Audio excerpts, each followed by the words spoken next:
This is the second episode of the series of biographies of important jewelry designers. And today we will discuss Cartier. The firm was first established by Louis-François Cartier, who served his apprenticeship with Adolphe Picard and 29 Rue Montorgueil, Paris, in 1847.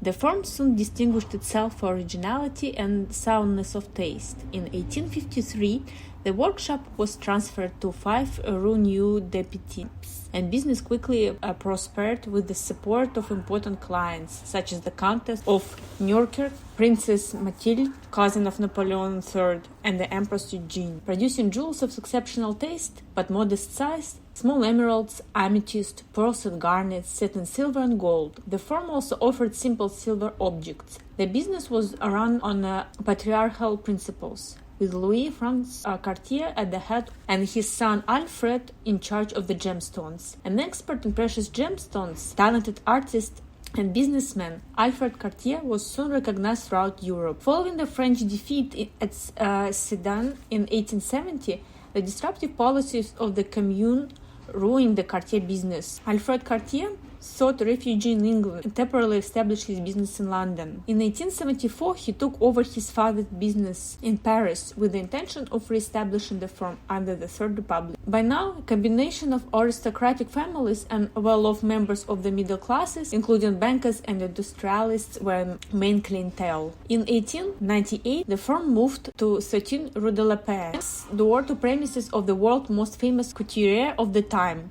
Jean-Philippe and Gaston Worth. The marriage of Alfred Cartier's son Louis to Henri Worth brought the two firms in close contact, working for the same clientele. The new premises were formally inaugurated in November 1899, and the move happened to coincide with the introduction of a new kind of platinum jewelry in the fashionable garland style. Louis Cartier and his brother Pierre used this as a pretext for drawing the attention of the world aristocracy and royal families to the new premises. The Prince of Wales, the future Edward VII, who had become a close friend of Alfred and Louis Cartier, commissioned 27 diadems for the coronation in 1902. The same year, Pierre Cartier set up a branch in London at 4 New Burlington Street. Premises were transferred to 175 New Bond Street in 1909, and their direction given to Jacques Cartier, the youngest of the family. The first certificate of royal appointment was bestowed in 1904 by King Edward VII, followed by the warrants of King Alfonso XIII of Spain and King Carlo of Portugal. Maharajas and Oriental princes started to become admirers of Cartier's art and style. Under the guidance of Louis Cartier, the firm prospered, creating splendid jewels, works of art, wristwatches and clocks for the rich and famous. In 1908, the opening of a branch in New York was responsive to the American economic boom. Diamond dog collars, divan de corsages, the fashion of the time. The First World War put the end to the Belle Epoque, but Louis Cartier foresaw how different women would be after the war, and as early as 1916 he began tracing the lines of a new style of jewelry which would suit the dynamic and splendid women of the 1920s. The 1925 Paris exhibition of decorative art confirmed Cartier's supremacy in jewelry and watchmaking. Louis Cartier was supported by excellent collaborators such as Charles Jacques, Jeanne Toussaint, and Peter Lemerchant. In 1933, he handed over the responsibilities of the high jewelry department Jean Toussaint, who created an extremely successful line in yellow gold and colored stones. In 1935, Cartier opened a branch in Cannes, and later in 1938, also one in Monte Carlo and one in Palm Beach. During the difficult times of the Second World War,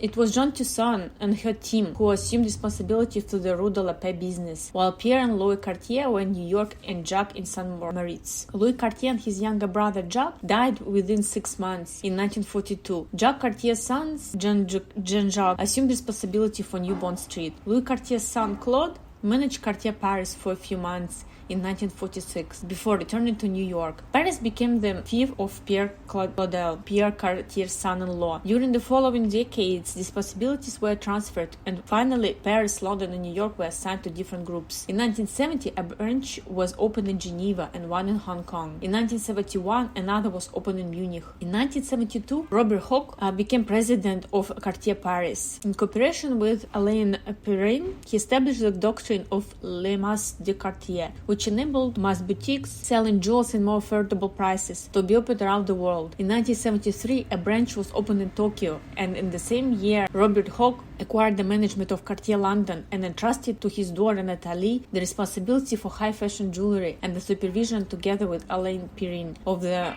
gold jewels designed for the mass collection. Robert Hawke took over the management of Cartier New York in 1978. Cartier signed their pieces with the name in script or block capitals, usually followed by the name of the names Paris, London, and New York branches. For the marks used by the firm, see Cartier Jewelers Extraordinary in 1984, book by Hans Nadelhofer. Castellani. The Castellani firm was started in Rome in 1814 by Fortiano Pio Castellani. It is known that the early years of his production are characterized by jewels in the contemporary French, English, Swiss, and Russian taste, but there is no means of identifying them because of their conventional and derivative nature, and because they were not signed with the typical monogram consisting of two and wind seized characteristics of the later production in archaeological revival taste. During the 1820s, by two of his sons, Alessandro and Augusto, to abandon jewelry in contemporary European taste and concentrate on the jewels of antique and archaeological inspiration. The Castellanis not only used antiquity as their source of inspiration,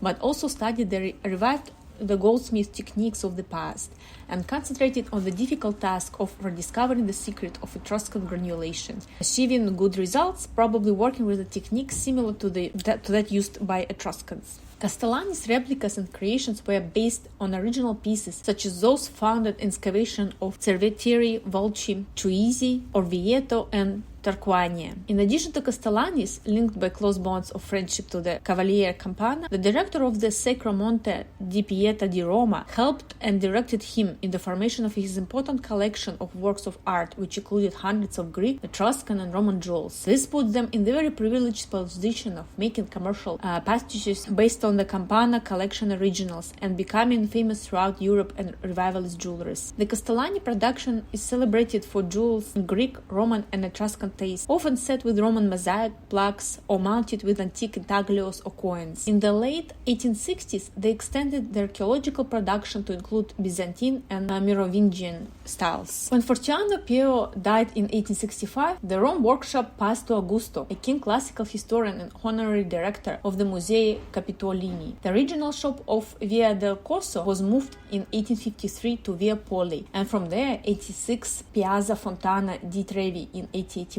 The business operated there until 1930, quietly run by Augusto's son Alfredo on the good reputation of his forebears. Alessandro, who had lost an arm in a hunting accident in 1837, never took an active part in the production side of the business part from designing jewelry. In 1860, he fled to Paris, where, thanks to the connections with Michelangelo Caetani, was introduced in the fashionable and cultural salons of the time. Whilst in Paris, he dealt with acquisition by the French government of the famous Campana collection, when the Cavaliere Campana, accused of maladministration, was forced to sell it by papal order. The exhibition of the Campana collection in the Louvre produced a great impact on the public and soon became a source of inspiration for many jewelers, such as Eugene Fontenay, whose antiquarian interest urged him to revive the archaeological styles. In 1863, Alessandro opened the Castellani workshop in Naples and left its management to the gifted Napolitan goldsmith and jeweler Giacinto Melillo. The Castellanis almost invariably mark their pieces. Three types of Castellani marks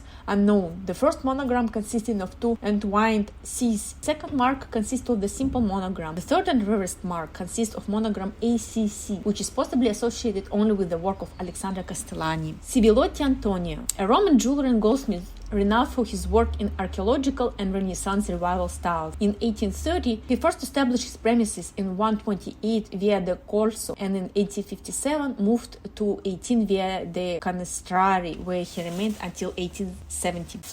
Flockinger Gerda. Gerda Flockinger was born in Innsbruck, Austria in 1927. She studied fine arts at St. Martin's School, London, between 1945 and 50, and then etching jewelry enamel at the Central School of Art and Design in London from 1950 to 1955. She taught from 1962-68 at the Hornsey College of Art in London, where she created a modern jewelry course. Gerda Flockinger gold and silver jewels are all are characterized by a special technique of fusing the metal rather than soldering it. Her work has been extensively exhibited both in group and in solo exhibitions, such as those of 1971 and 1986 at the Victoria and Albert Museum in London. Her work is also featured in numerous public collections, such as the City of Bristol Museum and Art Gallery, Bristol, Royal Museum of Scotland, Edinburgh, Worshipful Company of Goldsmiths, London, Crafts Council, London, Victoria and Albert Museum, London, Castle Museum, Nottingham, and Schmuck Museum. For them, Flockinger jewels are most commonly cited. They have a small disc bearing her initials GF, and from 1986, an additional disc stamp with a flower head. And that's all we wanted to discuss today. Stay tuned for future podcasts. Goodbye.